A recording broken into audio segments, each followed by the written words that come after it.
We are officially in the last month of 2021, and in this episode of Foxy TV, we are going to look back at the previous 11 months and do a 2021 year in review. We're going to sit down with Jake and Phoebe and discuss some of the more interesting stats and numbers, their biggest challenges throughout the year, and what we are looking forward to in 2022.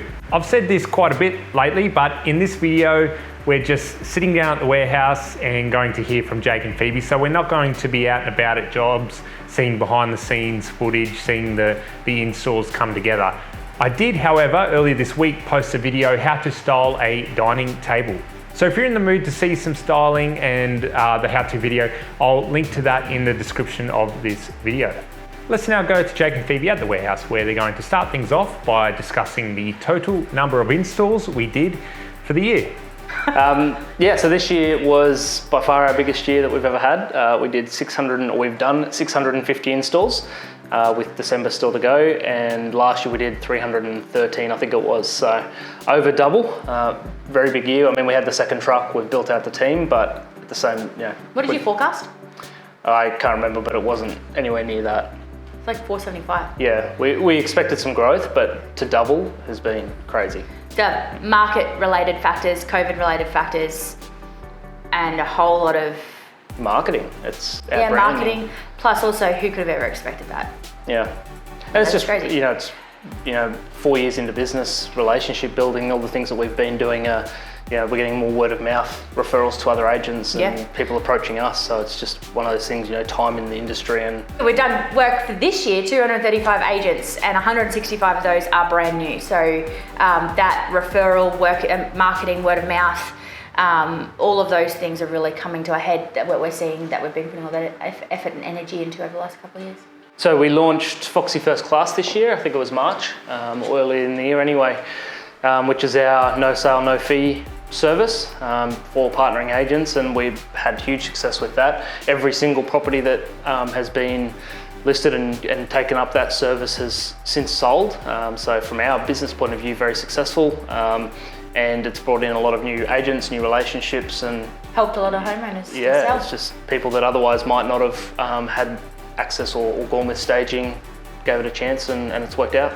It has so much more potential. To be honest, we got very, very busy, and it's something that we were pushing when we first launched in March, and we have the potential to really explore it more coming into 2022.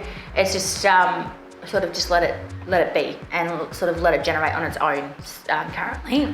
To some degree, it was a bit of a way of rewarding is the wrong word, but like acknowledging those agents that partnered with us when we launched it, and they showed faith in us, or they gave us a chance, and so therefore those that were in there early have continued to use it, and we haven't really gone chasing new or pushed it further. But I guess the other part is that currently right now, people are less after a sale guarantee because of how the market's travelling.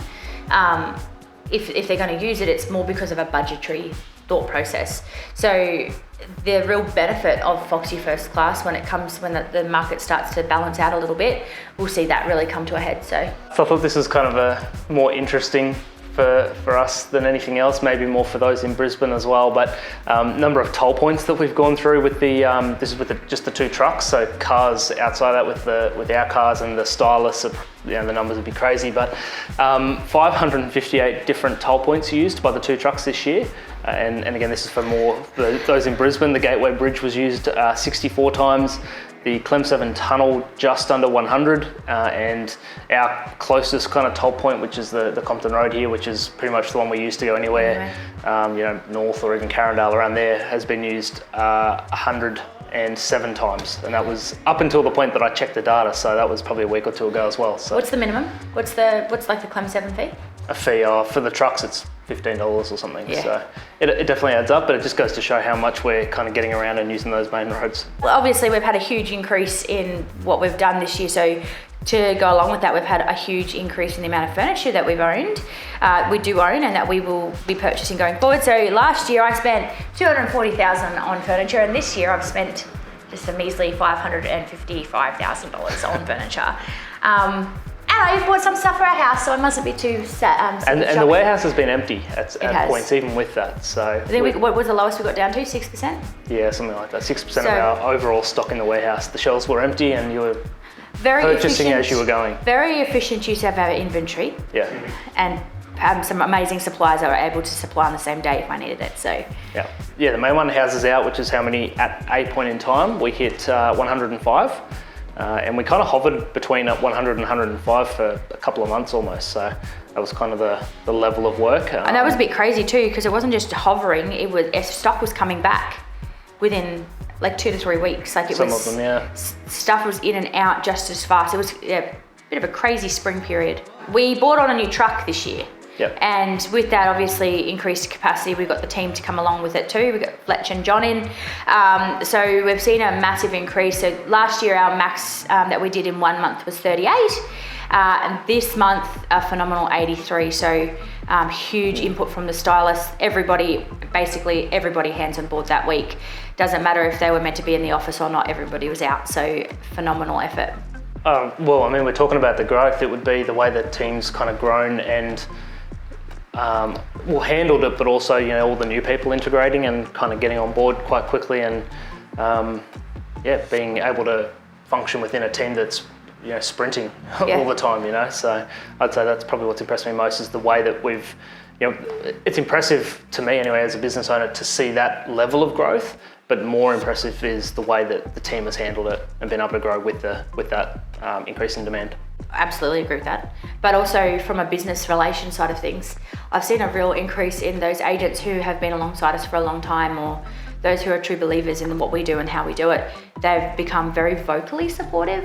So whether or not they're now doing more interaction and engagement online versus even giving us a phone call after we've done an install to tell us how fantastic and amazing it looked. We've done like 30 installs for them over time, but now they're really starting to love what we're doing, and it's just that, I guess, more gratitude because people can appreciate we are busy, but we're still making it work for them. I feel like I could say the same answer for all of these things. Why don't you go first? Well, we very irresponsibly and unexpectedly decided to have another baby. This is going to be next year's answer. Next year's answer, yeah, I guess. Which sort of threw a spanner in the works, but it's sort of forced us into, I guess, all those things that we should have been having happen in the background because I have been doing so much after hours work. Looking at the structure of the team. The structure of the business, structure of our team, and the way that we should have had different roles engaged to really take things off my plate, whereas before I was happy to stay up till midnight. I really honestly can't do that moving forward. So we've engaged and we've got these roles happening to make everything so much smoother and actually function without me needing to be here. So it's something that we should have put into place a little while ago. I would say that. I'd say probably the team a little bit. So going back to that growth thing and bringing on a lot of new people in a short space of time. And we've had a couple of people leave during the year as well for different reasons. And that's been difficult, I guess, as looking to replace them and making sure that the team can still function when we've been so busy.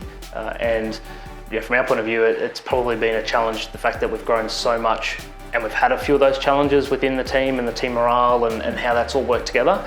And it probably has refocused us, given we always talk about how important our team culture is, to make sure that even as we're growing and as we're bringing new people, we really have that at the forefront.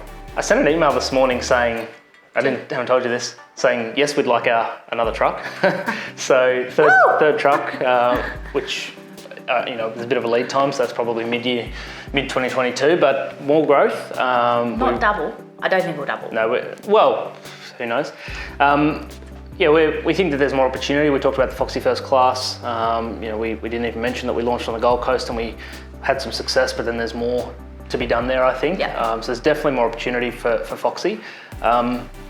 I guess the one that you just mentioned, the baby as well. Yeah, the baby. And I think honestly, just defining our business, so it's running as a mid-level business rather than a small family-owned operated business. So we're really functioning now in that midpoint rather than like a family-owned business, like actually truly nutting it all out the roles. I think it's around defining this, like the structure, defining our roles as the owners, and making sure that the team kind of operates independently a little bit. Well, not independently, but so that you can take yourself out of it a little bit. But more of the same, I guess. there you have it, plenty to look forward to in 2022.